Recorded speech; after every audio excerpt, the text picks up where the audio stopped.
manchette, lendemain de confinement général au cégep de Jonquière, la police de Saguenay et la direction satisfaits de l'opération. Le nouvel accord de libre-échange voté hier divise les députés de la région et la lettre des profs de l'UQAC contre le projet GNL déposé aux élus.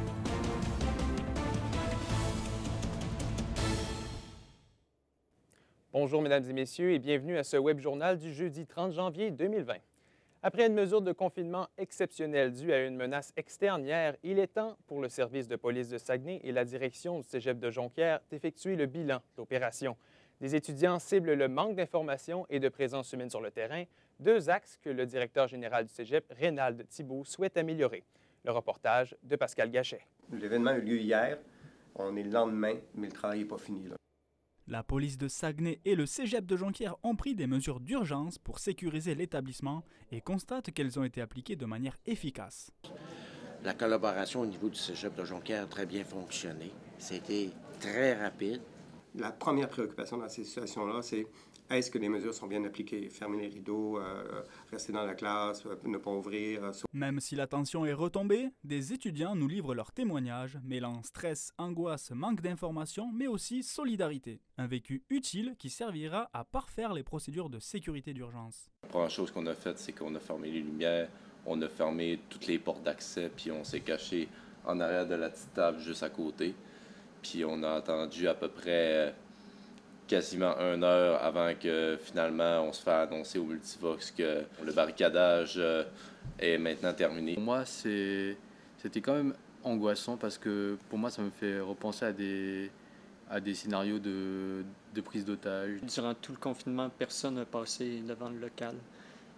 Le fait qu'on soit tous ensemble, ça nous a évité de stresser, parce qu'on savait vraiment, il n'y avait aucune info, donc on savait pas ce qui se passait. Donc le fait qu'on soit tous ensemble, ça a un peu dédramatisé la situation. Je sais qu'il y a des endroits où ça ne s'est pas fait parfaitement, donc on veut comprendre pourquoi ça n'a pas été fait parfaitement. S'il y a un manque de communication, un manque d'information ou un manque de précision, c'est des choses qu'on va fouiller, c'est des choses qu'on va forer. Le calme est revenu au cégep de Jonquière après le confinement suite à des menaces qui ont été proférées par un étudiant. C'est l'heure du bilan dès aujourd'hui, puisque le directeur général du cégep de Jonquière, Rénald Thibault, a annoncé une grande consultation des étudiants et du personnel pour améliorer la sécurité lorsqu'il y a des situations d'urgence. C'était Pascal Gachette pour ATM Nouvelles, Saguenay. Et après cette opération policière efficace, l'individu à l'origine du confinement a été interrogé par la police. Il a finalement été relâché sous promesse de comparaître. Mon collègue Titouan Bussière s'est entretenu avec le porte-parole du service de police de Saguenay, Bruno Cormier, plus tôt. Monsieur Cormier, bonjour. Donc, on le sait, hier, il y a eu un petit peu beaucoup de choses au cégep. L'individu qui a été arrêté, qui étudiait au cégep, était-il armé? Écoutez, évidemment, lorsque l'opération a débuté, notre premier but au niveau de notre service, c'était de sécuriser l'ensemble du personnel et l'ensemble des étudiants du cégep dans tous les bâtiments. Donc, dans un premier temps, on a demandé à l'ensemble de tous les policiers disponibles de se rendre sur les lieux. Il y a eu un certain travail pour sécuriser les bâtiments. Et par la suite, évidemment, on s'occupait de retracer l'individu en question. Vous comprendrez qu'il y a eu évidemment arrestation du jeune homme dans le secteur de la Rouche. Et par la suite, il y a eu certaines fouilles qui ont été faites. Et lors de ces fouilles-là, on a pu récupérer un fusil qu'on appelle Air Force. C'est pas un vrai arme, mais qui se ressemble à une vraie arme, qui a été saisie au niveau de notre service. D'accord. Est-ce que l'individu était connu des services de police? Non, absolument pas. Un individu qui n'a pas de passé criminel au niveau de notre service. D'accord. Est-ce que dans l'ordre, vous pouvez nous rappeler ce qu'il s'est passé donc hier à partir de 15 heures à peu près? Oui, tout à fait. Évidemment, lorsqu'on a appris l'ensemble des faits, immédiatement, on s'est dit qu'il faut se diriger sur les lieux. Dans un premier temps, rencontrer la direction du cégep de Jonquière. Et par la suite, évidemment, il y a eu une décision qui a été prise de confiner l'ensemble de tout le monde qui se trouvait à l'intérieur des bâtiments pour sécuriser les lieux. Nous, entre-temps, on déployait beaucoup de policiers pour avoir un policier à chaque porte des établissements. Et par la suite, on s'est concentré pour retracer. Évidemment, il y avait beaucoup de travail d'enquête, beaucoup de travail de renseignement criminel. On a su à quel endroit l'individu était. Il circulait en direction de la Rouche à bord d'un véhicule et c'est des patrouilleurs, en se rendant rapidement dans les lieux, qu'on a pu procéder à l'interception du véhicule et à l'arrestation du jeune homme qui est âgé de 18 ans. D'accord. Est-ce qu'on connaît son nom à ce jeune homme? Oui, tout à fait. Bien, on connaît son nom, mais vous comprendrez que je ne peux pas mentionner son identité parce qu'il n'y a pas d'accusation encore de portée. Le jeune homme en question a été pris en charge par notre service. Il y a eu, évidemment, on lui a apporté de l'aide psychologique avant évidemment, de l'interroger. Entre-temps, on recherchait qui était cette personne, s'il y avait des antécédents, puis évidemment, rencontrer les gens qui ont pu nous informer des faits, corroborer ces faits-là, et par la suite, on a pu s'asseoir avec le jeune homme et discuter et avoir un interrogatoire avec. D'accord. On a entendu dire que tout partait d'un texto qui a été fait à des menaces en fait envers une fille. Est-ce que c'est vrai? Est-ce que vous pouvez nous dire si c'est vrai? Bien, vous comprendrez qu'il y a certains éléments que je ne peux pas mentionner. Vous comprendrez que ces faits-là sont mentionnés dans un rapport qui va être transmis au procureur de la Couronne, qui aura une étude et on verra par la suite est-ce qu'il y a des accusations qui devraient être déposées envers les actes qui se sont faits et envers les dires qui ont été faits, mais je ne peux pas aller plus loin au niveau à savoir exactement qu'est-ce qui s'est passé dans toute cette affaire. D'accord, donc j'allais vous demander où vous en êtes dans l'enquête, mais j'imagine que vous ne pouvez pas vraiment communiquer plus. Bien, en fait, après la rencontre, il y a eu des discussions qui se sont faites avec des procureurs conseils que nous avons, et la décision a été prise pour relâcher l'individu avec certaines conditions à respecter, le temps que nous, de notre côté, on complète l'ensemble des dossiers, et par la suite, ces dossiers-là vont se retrouver sur le bureau d'un procureur de la Couronne, et il y aura une décision qui sera prise. D'accord, donc il a été relâché, donc j'imagine que vous ne pensez pas qu'il y a de danger imminent, que ce soit pour les étudiants, pour le cégep en général? Tout à fait, exactement. Si cet homme-là a été relâché, c'est parce que le fait l'ensemble de l'événement, avec les discussions des procureurs, on pouvait remettre cet individu en circulation, en parenthèse, et s'assurer qu'il n'y ait pas de problématique dans le futur parce qu'il y a des conditions à respecter, il se doit de les respecter, et par la suite, bien évidemment, on verra s'il y aura des accusations ou non envers lui. D'accord. Est-ce que vous pensez que peut-être ce qu'il a fait, ça pourrait inciter d'autres personnes à faire pareil dans les prochaines semaines? Bien, écoutez, il arrive parfois, lorsque ce genre d'événement-là arrive, qu'on se retrouve avec d'autres événements semblables. Mais de notre côté, je peux vous dire qu'à quelque part, ça a été une bonne pratique. Les effectifs policiers étaient vraiment là, ça a été rapide, même au niveau de l'ensemble du personnel qui a pris la décision de confiner l'ensemble des étudiants, des professeurs. Ça a très bien fonctionné, c'était rapide, on a pu localiser le suspect rapide. À quelque part, évidemment, il y aura des rencontres qui vont se faire dans le futur pour voir qu'est-ce qui n'a pas fonctionné, qu'est-ce qu'on pourrait faire pour améliorer encore davantage ce genre d'événement sur notre territoire. Parfait. On sait que le cégep de Jonquière, c'est un gros bâtiment, il y a plusieurs édifices. Donc, il y a eu certaines lacunes que nous, on a pu observer. Merci, M. Cormier. C'est tout le temps qu'on avait. Je m'entraînais avec le porte-parole du service de police de la ville de Saguenay, Bruno Cormier. Le député conservateur de Chicoutimi-Le-Fjord, Richard Martel, souhaite miser sur la traçabilité pour préserver l'industrie de l'aluminium au Québec, alors que les propositions du Bloc québécois demeurent encore inconnues. C'est ce qui est ressorti de cet enjeu après que l'accord de libre-échange Canada-États-Unis-Mexique ait été adopté à Ottawa à 290 voix contre 28. Claudia Fortin, pourquoi le député conservateur Richard Martel ne s'est pas opposé à la ratification, du nouvel accord de libre-échange? Oui, Félix, pour reprendre les propos de M. Martel, ce n'est pas nécessairement parce qu'il a voté pour qu'il est entièrement en accord avec la ratification de ce nouvel accord. Justement, il se dit encore très ouvert au débat et espère amener quelques mesures qui aideront à protéger davantage l'aluminium au Québec. De l'autre côté, pour le député bloquiste de Jonquière, Mario Simard, il trouve un peu cavalier de la part de M. Martel d'agir de la sorte, surtout que le député de Chicoutimi-Le-Fjord n'est pas venu à la conférence de presse de la délégation saguenayenne. Félix qui s'est déplacé même jusqu'à Ottawa pour protéger les intérêts de l'aluminium. Il trouve peut-être, toujours pour continuer avec M. Simard, que les conservateurs traitent un peu de surface le dossier de l'aluminium. Et pour revenir un petit peu au député Richard Martel, il pense que ce n'est pas nécessairement le rôle de l'opposition officielle de s'opposer à cette ratification. Et il pense que le Bloc pourrait avoir certaines conséquences en ayant eu cette opposition. On l'écoute. Le Bloc québécois, là, il peut faire n'importe quoi, il n'est pas dans notre position. Nous autres, on est à l'opposition officielle, on peut prendre le gouvernement plus tard. Ils n'ont pas à réfléchir sur les conséquences de qu'est-ce qui. Alors, on a des positions différentes sur certaines choses. Mais quel genre de mesures qui pourraient aider l'industrie de l'aluminium au Québec? Oui, Félix, le député Richard Martel a proposé la traçabilité de l'aluminium. En fait, ça retrace toutes les étapes de construction de ce matériau.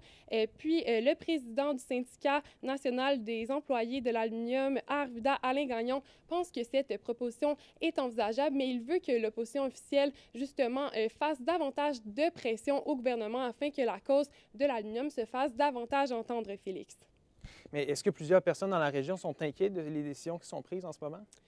Oui, Félix, beaucoup de personnes, je vous dirais, sont inquiètes vis-à-vis le dossier de l'aluminium. D'ailleurs, le député de Lac-Saint-Jean, Alexis Brunel du CEP, voit beaucoup sa population qui est concernée. Il faut savoir, Félix, que beaucoup d'alumineries sont au Québec et la province s'est peut-être sentie un peu délaissée dans le dossier du nouvel accord. D'ailleurs, Alexis Brunel du CEP veut vraiment défendre les intérêts. On peut l'écouter, Félix. L'inquiétude est réelle. La preuve, c'est que la grande délégation du Saguenay-Lac-Saint-Jean qui s'est déplacée, de plus de 15 personnes, là, des acteurs économiques de la région, des élus municipaux et les travailleurs et travailleuses d'aluminium. Donc, je pense que la mobilisation, elle est claire, qu'on réussisse tous ensemble à faire en sorte que l'aluminium ait la même protection que l'acier. Merci, Claudia. Ça fait plaisir. Au Saguenay-Lac-Saint-Jean, la plupart des commerçants se disent prêts à retirer les sacs de plastique à usage unique. Le Conseil canadien du commerce de détail l'a recommandé au gouvernement du Québec hier. Un reportage de Samuel Montigny. Les petits commerçants se questionnent quant aux successeurs du sac de plastique à usage unique. Les commerces indépendants, comme la boucherie Saint-Hilaire, se prononcent sur le sujet. On n'aura pas beaucoup de choix, mais qu'est-ce qu'on va avoir comme remplacement? Est-ce qu'on revient au sac de papier comme là 30 ans? Que tout le monde chialait qu'on abattait des arbres pour faire des sacs. Puis le plastique, c'était miraculeux. Là, on revient. Le plastique, c'est terrible. Puis le papier va être extraordinaire. La population semble divisée par rapport aux sacs à usage unique. Certains les trouvent envahissants, d'autres les trouvent bénéfiques. Oui, je suis pour parce que c'est l'environnement. Puis on est capable de se procurer des sacs réutilisables à plein d'endroits maintenant. Il y a des magasins qui nous offrent encore des sacs, j'en ai justement un présentement, c'est dur de dire le contraire, mais même si on m'offrirait, j'aurais pu venir magasiner sans ça. Là. Les sacs de plastique, on sait que ça prend des centaines d'années à se dissoudre, tandis que présentement, il y a des sacs, même en tissu, qui se vendent, qui sont réutilisables puis lavables. Pour l'environnement, c'est mieux, puis pour l'avenir, c'est mieux. Non, moi, les sacs de plastique, il y a sûrement moyen de trouver une solution pour faire de la récupération des sacs de plastique. Les consultations du Conseil canadien du commerce du détail commenceront sous peu et en attendant, la population se prépare à l'abolition des sacs de plastique dans les épiceries. Samuel Montigny, ATM Nouvelles, Saguenay. Plus d'une centaine de membres du corps professoral de l'Université du Québec à Chicoutimi ont remis hier soir une lettre ouverte s'opposant au projet de GNL Québec à différents élus.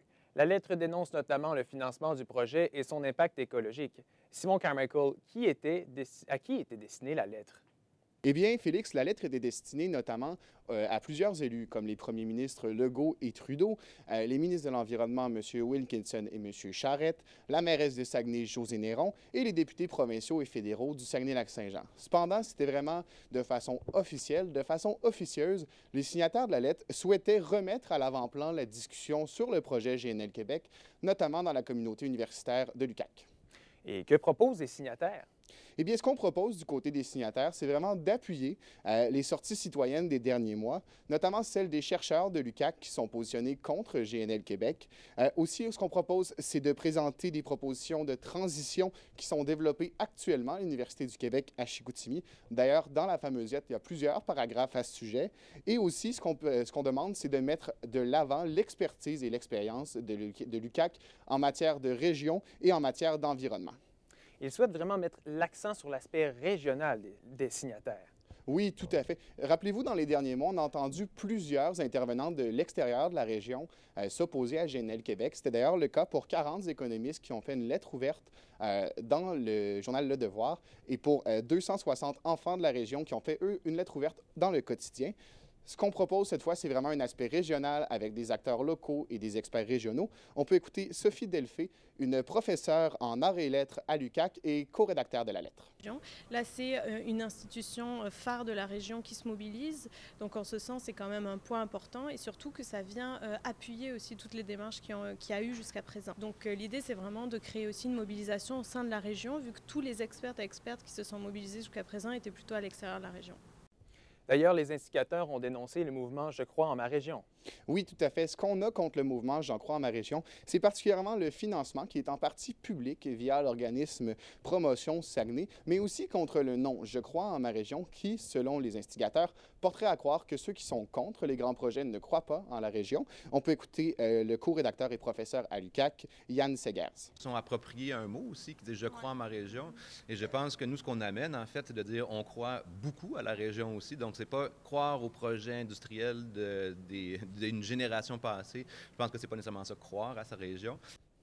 Merci, Simon. Au plaisir.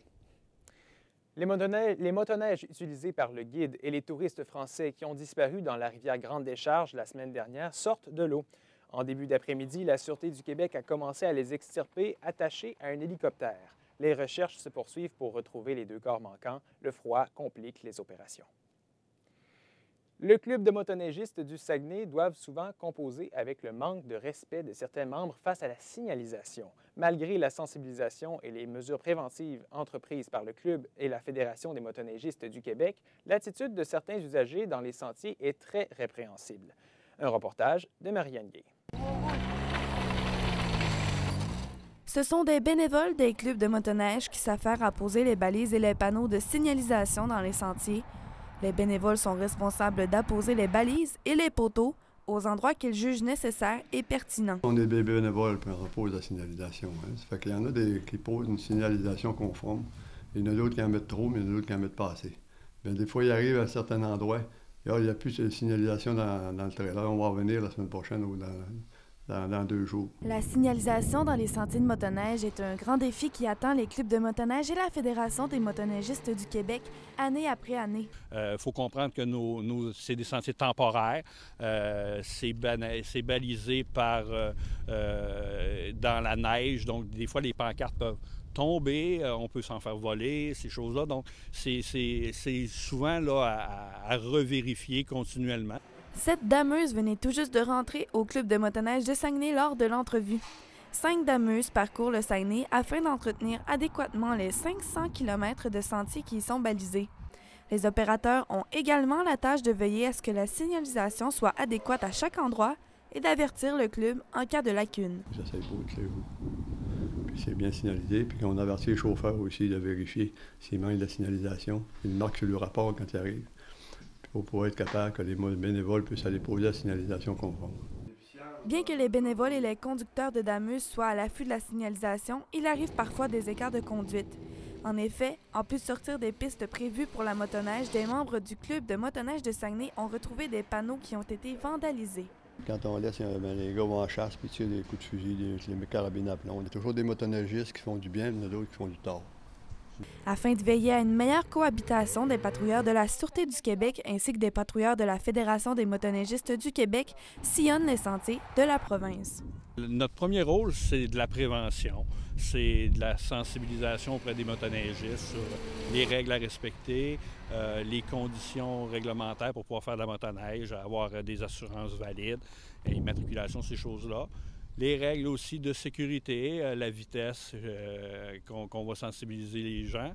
Et évidemment, tout le reste, là, la signalisation fait aussi partie beaucoup de notre mandat. Dans le but d'avoir la signalisation la plus adéquate et compréhensible possible, plusieurs panneaux sont maintenant écrits en anglais et en français, étant donné que plusieurs motoneigistes anglophones viennent parcourir les sentiers de la région. Absolutely. We really enjoy it. Usually spend 2 to 3 weeks a year up here. So this is our first week this year, but we'll be back.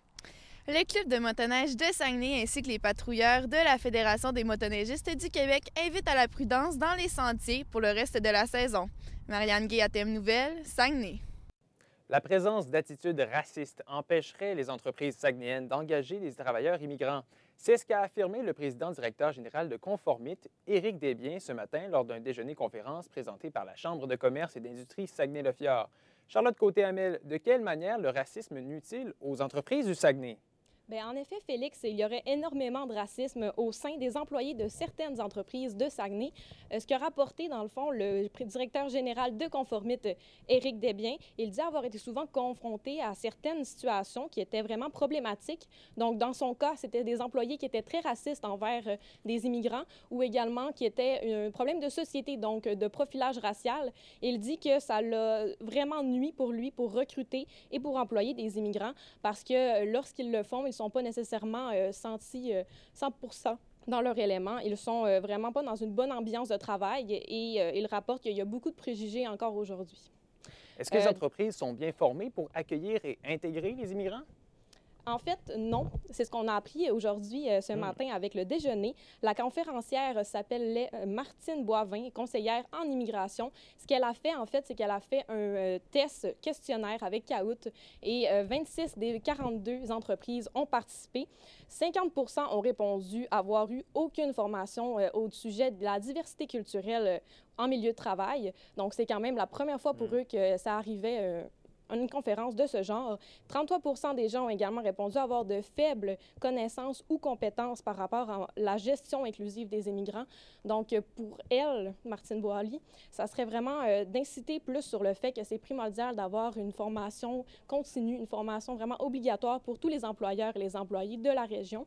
Elle affirme aussi que c'était beaucoup de préjugés qui restaient encore, des stéréotypes, et que c'est dommage parce que c'est quand même environ 3000 personnes en région qui sont des immigrants et qui veulent travailler, mais ils ne se sentent pas nécessairement accueillis ou inclus dans les professions. Et rapidement, est-ce qu'il y aura d'autres ateliers de ce genre? Oui, il y en a une le prochain qui sera le 17 février. Puis également, ça va continuer tout le mois de février et de mars. Okay. Merci, Charlotte. Ça fait plaisir. Ce soir, à 18h, une vigile est organisée à l'extérieur du palais de justice de Chicoutimi. C'est la maison ISA, le centre d'aide et de lutte contre les agressions à caractère sexuel faites aux femmes, qui organise l'événement. L'organisme dénonce les meurtres de plusieurs femmes survenus dernièrement qu'il qualifie de féminicides. L'action a pour but d'honorer la mémoire de ces victimes et dénoncer les violences faites aux femmes au Québec. Le député de Jonquière et candidat à la course à la chefferie du Parti québécois, Sylvain Gaudreault, affirme que les autres candidats à la chefferie manquent d'expérience politique. Il renchérit en disant qu'il a été ministre de 2 portefeuilles importants, le transport et les affaires municipales, de 2012 à 2014, et que pour cela, il est mieux placé que les autres pour assurer le rôle de chef. L'historien Frédéric Bastien et l'avocat Paul Saint-Pierre Plamondon ainsi que Guy Nantel sont intéressés. En collaboration avec Saguenay en neige, le CIUS du Saguenay-Lac-Saint-Jean a donné l'occasion à ses usagers atteints de déficience de sculpter la neige mercredi. Cette activité favorise ainsi le développement de soi et l'intégration sociale de ces personnes. Un reportage de Jade Brouillette. Sculpter dans la neige pour favoriser le développement. C'est sur quoi le CIUS du Saguenay-Lac-Saint-Jean a misé hier. Répartis en différentes équipes, environ 70 personnes de tout âge se sont affairées à sculpter animaux et objets dans la neige à l'aide de divers outils. Cette activité leur a ainsi permis de mettre en pratique différentes capacités de réadaptation. Ça permet de travailler des éléments aussi là, en réadaptation, dans le fond, puis beaucoup d'échanges, communication, travail d'équipe. La préparation de cette activité représente un long processus pour les usagers et intervenants du CIUS qui doivent conceptualiser la sculpture dans les semaines précédentes. Normalement, ils ont à faire un modèle réduit dans les semaines précédentes. Puis après ça, ils font le choix. Puis après ça, il faut passer du modèle réduit à la sculpture. Cet événement est gratifiant pour les intervenants du CIUS qui voient ses membres en réadaptation progresser et accomplir quelque chose de concret. Au bout de la journée, ils ont fait une sculpture ensemble. Ils peuvent venir montrer ça à leur famille, à leurs amis. Donc, c'est quelque chose de très concret, là. Ça prouve qu'avec moindrement d'aménagement, là, on est capable de faire autant que les autres. Il s'agit du même coup d'une activité thérapeutique qui permet aux participants de cheminer tout en étant fiers de leur création. Ça aide beaucoup mes sens là, à me réadapter. Puis, en plein air demain, on prend du grand air. Fait que, non, c'est parfait. Très beau, puis c'est le fun de construire des sculptures, là, puis on peut le montrer à notre famille. La 30e édition du festival Saguenay en neige débutera jeudi et se poursuivra jusqu'au 9 février au parc de la Rivière-aux-Sables de Jonquière. Jade Briette, ATM Nouvelles, Saguenay. D'ailleurs, la 36e édition de Saguenay en neige débute ce soir à la place Niki-Toutagan. Ce seront 11 jours remplis d'activités gratuites et familiales pour tout le monde. Voici un reportage d'Olivier Savard. Il était possible jeudi matin de voir des jeunes avoir l'occasion de jouer dans la neige, mais d'une façon originale. En effet, la 36e édition du festival Saguenay en neige débutait officiellement ce matin avec le concours scolaire parrainé par Desjardins. Le thème vidéoludique était donc bien adapté, thème sponsorisé par Ubisoft. C'est certain que cette année, on est très fiers d'avoir un partenariat avec Ubisoft. De même qu'on a nommé pour une première fois notre géante. La géante cette année porte le nom de la géante Ubisoft. La réponse a ainsi été très bonne pour cette édition de Saguenay en neige au niveau des participants, croit Mme Christine Basque, directrice générale du festival. Cette année seulement au niveau scolaire, si on prend aujourd'hui, on a 97 équipes en ce moment qui sont en train de concourir sur le site. On a 16 équipes au niveau professionnel, 11 équipes au niveau amateur. Alors, on a vraiment une belle réponse cette année. Les élèves qui provenaient des polyvalentes de Jonquière, Arvida et Kenogami étaient motivés à participer, témoignent les enseignants. Les jeunes adorent ça, sont très motivés, puis ils adorent l'expérience aussi. Puis souvent, ils reviennent l'année d'après. Fait que oui, c'est vraiment un plaisir pour eux autres. De même façon, Mme Basque croit que la réponse des visiteurs pourrait être bonne, basée sur la réponse de l'an dernier. On a compté environ 100 536 entrées. Exactement. C'est même pas un environ, c'est exactement. L'an dernier, on est allé en étude d'achalandage, ce qui nous permet à nous de pouvoir vraiment avoir une idée claire du taux de participation. Les festivités se poursuivront pendant 11 jours, soit jusqu'au 9 février. L'activité d'ouverture, quant à elle, se déroulera ce soir à 20h. Olivier Savard, ATM Nouvelles, Saguenay. Une démonstration culinaire des aliments sauvages de la Boréalie a eu lieu hier matin. L'activité qui était organisée dans le cadre de l'événement Éco-Conseil 2020 a eu lieu au centre social de l'UQAC. L'événement sous la thématique « Récolter le savoir » était organisé par la 19e cohorte d'études supérieures spécialisées en éco-conseil. Un reportage de Charlotte Côté. Le chef du restaurant de l'Auberge des Battures à la baie, Jonathan Grenon, est venu faire la démonstration grâce aux produits cueillis de façon éco-responsable par le biologiste Luc Godin de chez Champignons Boréal et Bioterra. Le but de l'activité était de créer une discussion entre le chef et les étudiants sur les différents produits boréales et sur la cueillette. Un message qu'on veut montrer aux personnes, c'est qu'on peut utiliser les plantes de mille et une façons, puis surtout les plantes boréales. Puis si on veut aussi inculquer aux gens de ne pas nécessairement aller dans la forêt et de prendre n'importe quelle plante et de l'arracher, il y a toujours des façons, des techniques à faire. Fait que dans le fond, c'est vraiment qu'on peut transférer des produits qui viennent d'extérieur en produits qui viennent d'ici. Les étudiants dans le programme Éco-Conseil ont choisi comme thématique « Récolter le savoir » pour centrer la discussion sur les plantes, puisqu'elles constituent, selon eux, une belle perspective d'avenir. Dans le fond, on a décidé d'y aller vraiment sur les plantes parce que c'est quand même la prochaine alternative la moins coûteuse. Dans le fond, d'aller chercher tous les produits boréales d'ici ou d'aller chercher en Inde, tout ça. Fait que c'est pour ça qu'on a vraiment opté pour vraiment parler des plantes vraiment locales et surtout boréales. L'événement s'est poursuivi jusqu'à aujourd'hui, jeudi le 30 janvier à l'UQAC, avec un colloque regroupant plusieurs conférences et un panel de discussion. C'était Charlotte Côté, ATM Nouvelles, Chicoutimi. Pour leur dernière session collégiale, les étudiants en arts et technologie des médias Options Radio ont lancé hier leur programmation des 2 prochains mois. Ce sont 30 finissants du Cégep de Jonquière qui ont présenté les nouveautés de cette année. Titouan Bussière. Told you life was gonna be this way. Your job's a Après plusieurs années sous la bannière de Classe Radio, les ondes du 103.5 ont changé de couleur et s'appellent maintenant ATM 103.5. Nous avons d'abord changé le nom de la station. Longtemps, ça s'est appelé Classe Radio. Maintenant, ça s'appelle ATM 103.5. Et on a aussi changé tout le visuel, soit le logo, nouveau logo, nouvelle affiche, alors nouvelle couleur aussi. Alors, c'est vraiment nouveau cette année, puis ça s'appelle la nouvelle génération, donc la nouvelle station de radio. Une trentaine d'animateurs se relaient 3 jours par semaine pour offrir une programmation variée. En fait, il y a au complet des nouvelles émissions. D'ailleurs, une qui fait fureur, c'est bien notre émission Parler. C'est une des premières fois qu'on essaye ça. C'est dans l'émission du Retour. Vous pouvez nous écouter 7 jours par semaine. On a de la programmation du mardi, mercredi, jeudi que nos animateurs sont en ondes. On est de 6 h le matin jusqu'à minuit le soir avec des animateurs. Les lancements ont lieu chaque année à la salle polyvalente du Cégep de Jonquière pour présenter les nouveaux animateurs de la station. Pour cette année, là, on a un beau kiosque de collation avec barbe à papa, popcorn, gracieuseté de l'agence Éclair. Et sinon, ce qui est différent des autres années, c'est qu'on a toutes séparé par table les émissions. Alors les gens peuvent se promener pour aller discuter avec chaque animateur de l'émission qu'ils animent cette semaine. Après un lancement coloré, les 30 animateurs d'ATM 103.5 sont prêts à vous faire découvrir leur programmation. C'est disponible 7 jours sur 7 sur les ondes radio au 103.5 ou sur Internet. Ici Titouan Bussière, ATM Nouvelles, Saguenay.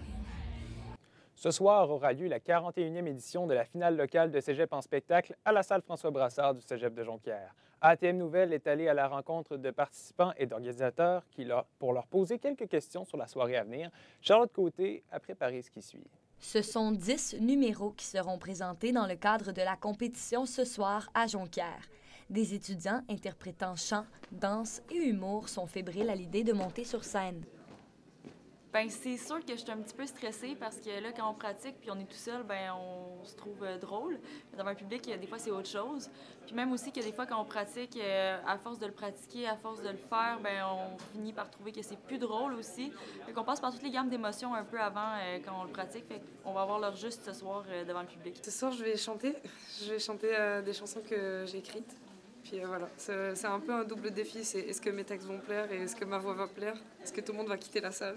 Pour certains, cet événement est une occasion de montrer au grand public leur propre création artistique. Étant donné que je fais ma propre musique, bien, ça donne une opportunité de un peu roder mes chansons. Fait que ça me stimule à les finir, premièrement. Fait que moi, je fais vraiment ça pour moi. Fait que c'est une belle opportunité de présenter mes chansons. Puis s'il y a des gens qui aiment ça, bien, tant mieux.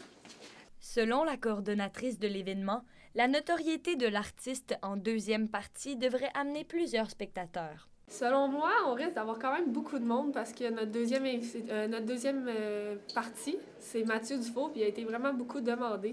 Donc, on s'attend à ce que le monde vienne vu qu'ils l'ont demandé. Les 3 premières positions seront annoncées après les performances qui débuteront vers 19h30. C'était Charlotte Côté, ATM Nouvelles, Saguenay. Les membres du groupe Bleu Jeans Bleu restent surpris et heureux d'avoir rempli la plupart des salles de spectacle où ils se produiront dans le cadre de leur tournée qui se terminera en 2021. Mon collègue Samuel Morin s'est entretenu avec le chanteur et gérant Mathieu Lafontaine. Je m'entretiens présentement avec Mathieu Lafontaine, qui est le chanteur et gérant du groupe Bleu Jeans Bleu. Bonjour Mathieu. Bonjour. En fait, est-ce que tu étais surpris du gain en popularité, en fait, qu'a eu ton cours au cours de l'année 2019, ton groupe, en fait, et parce qu'il faut se rappeler que ton groupe, en fait, il existe depuis 2012. Ben oui, on est surpris parce qu'à un moment donné, on fait de la musique, ça fait plusieurs années, puis ça allait bien, le groupe, on roulait beaucoup, on avait beaucoup de spectacles, tout le kit. Puis ce qui vient de se passer cette année, c'est sûr que c'est surprenant parce que c'est un concours de circonstances qui fait que les choses se mettent à bouger pas mal plus vite, puis on l'a pas vu venir, fait qu'on est pas mal surpris, ouais. Et votre chanson la plus populaire est la chanson Coton Watté, qui vient d'atteindre 8,2 millions de visionnements sur YouTube. Et il y a une question probablement que plusieurs personnes se posent. D'où part le concept de cette chanson-là? Bien, je vais te conter la vraie histoire, là. Je venais de donner un coton watté à ma blonde, elle l'a mis, puis j'ai vu dans son regard qu'elle était confortable. J'ai dit « Hey, t'es-tu bien dans ton coton watté? » Puis c'est comme ça que j'y ai dit. J'ai dit « Colin, ça ferait une bonne tourne, à un moment donné, la sonorité des mots. Quand tu portes attention à ce que tu dis, il y a des choses qui sont peut-être payantes à mettre dans des tunes après, puis c'est comme ça que c'est arrivé pour celle-là. Ouais. OK. Et plusieurs des représentations, en fait, de votre groupe sont complètes durant votre tournée qui va se prolonger jusqu'en 2021, dont ce soir et demain ici au Côté Court. C'est complet pour les 2 spectacles. Et est-ce que vous vous attendiez à vendre tous ces billets aussi rapidement? Non plus. Non plus, parce que tout ça, le changement dont on parle, s'est opéré sur plusieurs mois. Fait qu'à un moment donné, on voyait qu'il commençait à avoir un buzz grandissant, mais on ne savait pas les répercussions directes de ça, tu sais. Fait qu'il y a quelque chose dans le format des salles aussi. Il y a des endroits où on n'avait jamais pensé jouer, qu'on va jouer dans le courant de l'année, où c'est déjà complet, puis la supplémentaire est presque complète. Fait que c'est tout un changement qui est en train de s'opérer. Encore une fois, je vais me répéter, on ne pensait pas que ça allait arriver de cette façon-là. Fait que tout ça est un peu de la surprise, puis c'est de la gestion de répercussions, dans le fond, qu'on est en train de faire. Fait qu'on change un petit peu nos formats de salle. On est surpris de voir que les gens sont au rendez-vous, mais sont là. Fait qu'on trippe. Et vous avez gagné groupe de l'année au dernier gala de la disque. Et comme je mentionnais plus tôt, votre groupe existe maintenant depuis 2012. Est-ce que c'est une sorte de soulagement d'avoir gagné un prix comme celui-ci? Bien, soulagement, non, parce qu'on ne sentait pas qu'il fallait que ça arrive.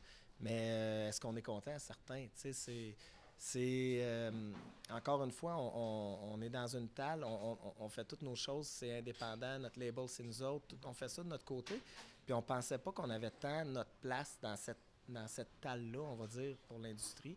Puis finalement, en gagnant cette année, c'est ça, c'était pas un soulagement, c'était juste une grosse surprise. Puis ça a découlé du fait qu'il s'était passé plein d'affaires cette année, puis ça a engendré plein d'affaires après. Fait que tu sais, tout ça s'emboîte, on dirait, puis ça fait partie de la surprise en général, de se rendre compte que tout ça est en train d'arriver. Et là, votre tournée va se prolonger jusqu'en 2021, comme je le mentionnais. En fait, est-ce qu'après cette tournée-là, est-ce que vous avez des projets, des disques que vous allez sortir? Bien, on a 2 hôtels qu'on est en train de bâtir à Vegas.